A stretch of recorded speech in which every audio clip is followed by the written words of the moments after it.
Hello friends, welcome to our channel. இன்னைக்கு பதிவில் டிஃப்ரெண்ட்டான ஒரு சப்பாத்தி ரவா வச்சு எப்படி ரொம்ப சாஃப்டாக லேயராக ரொம்ப குயிக்காக ரொம்ப சூப்பர் டேஸ்ட்டில் செய்கிறது அப்படின்னு இன்னைக்கு பதிவில் பார்க்கலாமாங்க. இந்த மாதிரி ரவா சப்பாத்தி செய்கிறதுக்கு நான் ஒரு கப் அளவுக்கு ரவை எடுத்துருக்கிறேன். அதில் தண்ணி ஒரு கப் அளவுக்கு நான் சேர்த்துட்டு நல்லா மிக்ஸ் பண்ணிக்கலாம்.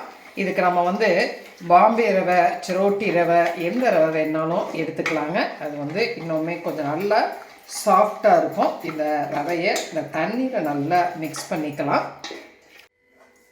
இது அப்படியே ஒரு 10 நிமிஷம் ஊறட்டும். ஒரு 10 நிமிஷம் ரவை ஊறிடுச்சு. இதில் இப்போ இன்றைக்கி 1.5 கப் அளவுக்கு கோதுமை மாவு சேர்த்துக்கலாம். நான் முதல்ல 1 கப் சேர்த்துக்கிறேன், அப்புறமா 1/2 கப் சேர்த்துக்கலாம். இதில் 1 டீஸ்பூன் ஜீரகம், அந்த ஜீரகத்தை நல்லா தேய்ச்சி விட்டுட்டு க்ரஷ் பண்ணிவிட்டு நாம் சேர்த்துக்கலாம். 1 டீஸ்பூன் சில்லி ஃப்ளேக்ஸ் சேர்த்துக்கலாம். 1 டீஸ்பூன் உப்பு சேர்த்துக்கலாம். 1 டேபிள் ஸ்பூன் அளவுக்கு ஆயில் சேர்த்துக்கிறேன். நீங்கள் நெய் வேணும்னாலும் சேர்த்துக்கலாம். சேர்த்துட்டு இதை நல்லா கலந்துக்கலாம்.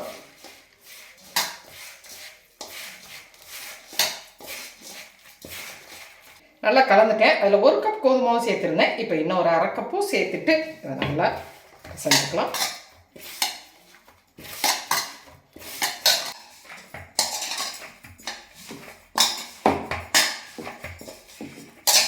பாருங்கள், நல்லா சாஃப்டாக மாவு பிசைஞ்சாச்சு. லைட்டாக ஒரு 1/2 டீஸ்பூன் அளவுக்கு ஆயில் சேர்த்துட்டு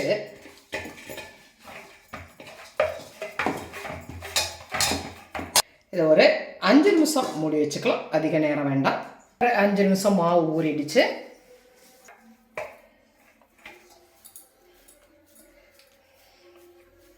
இந்த மாதிரி மாவு கொஞ்சத்தை எடுத்துக்கிறேன்.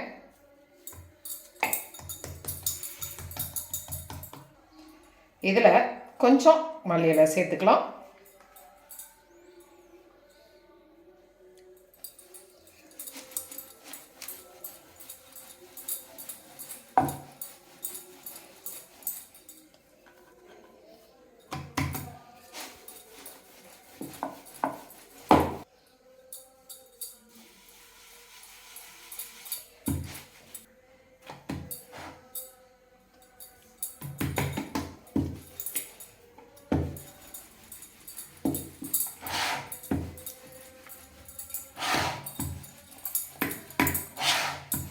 நல்லா ஒரு ரவுண்ட் ஷேப்பில் சப்பாத்தியை தேய்ச்சிக்கலாம்.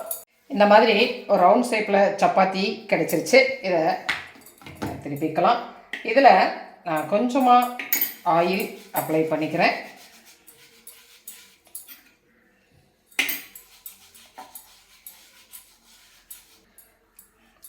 ஆயில் அப்ளை பண்ணிவிட்டு கொஞ்சம் போல் மாவு சேர்த்துக்கிறேன். சேர்த்துட்டு இந்த சப்பாத்தியை இந்த மாதிரி மடிச்சுக்கலாம்.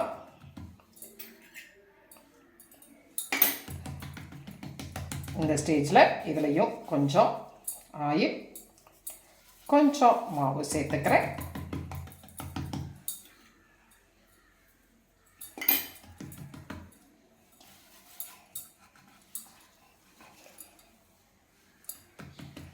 இன்னொரு தடவை திருப்பிக்கலாம்.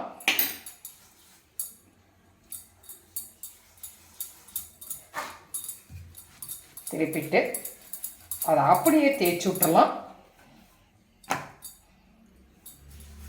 2 பக்கமும் கொஞ்சம் மெல்லிசா வர்ற வரைக்கும்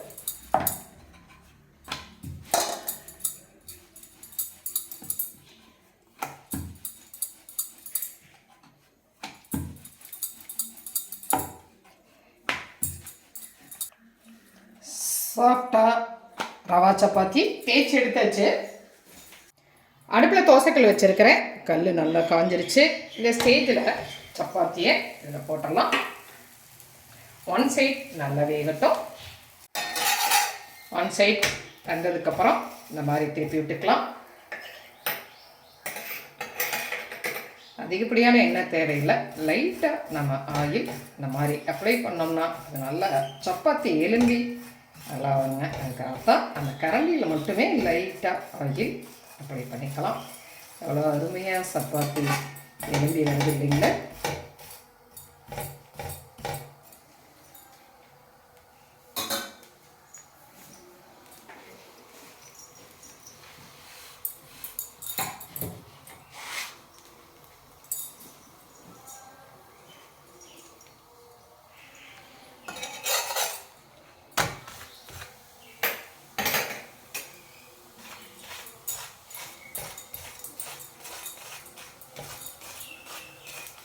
கல்லில் வேகும் பொழுதே உங்களுக்கு தெரியும் பாருங்கள். அப்படியே பேப்பராக சப்பாத்தி வந்து லேயர் லேயராக நம்மளுடைய ரவா லேயர் சப்பாத்தி சூப்பராக ரெடி ஆகிட்டுருக்கு இல்லையா?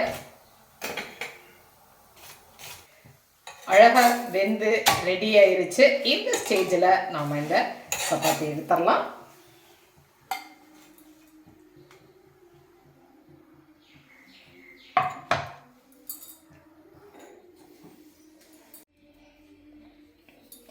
இதே மாதிரியே நம்ம எல்லா சப்பாத்தியையும் போட்டு எடுத்துக்கலாம் பாருங்கள்.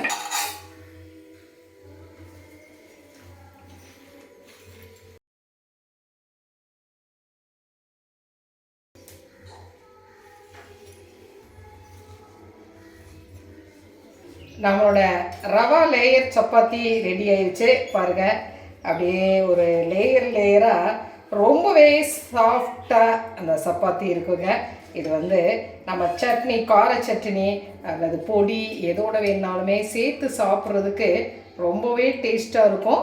ரொம்ப சாஃப்டாகவும் இருக்கும். டிஃப்ரெண்ட்டான டேஸ்ட்டில் இருக்குங்க. இந்த மாதிரி செஞ்சு பார்த்துட்டு உங்களுடைய கமெண்ட்டை சொல்லுங்கள்.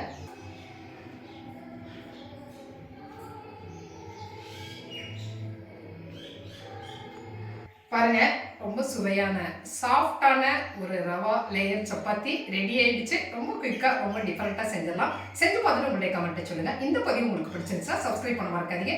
லைக் பண்ணுங்கள், கமெண்ட் பண்ணுங்கள், ஷேர் பண்ணுங்கள். மற்றும் ஒரு பதிவு உங்களை மறுபடியும் சந்திக்கின்றேன். நன்றி.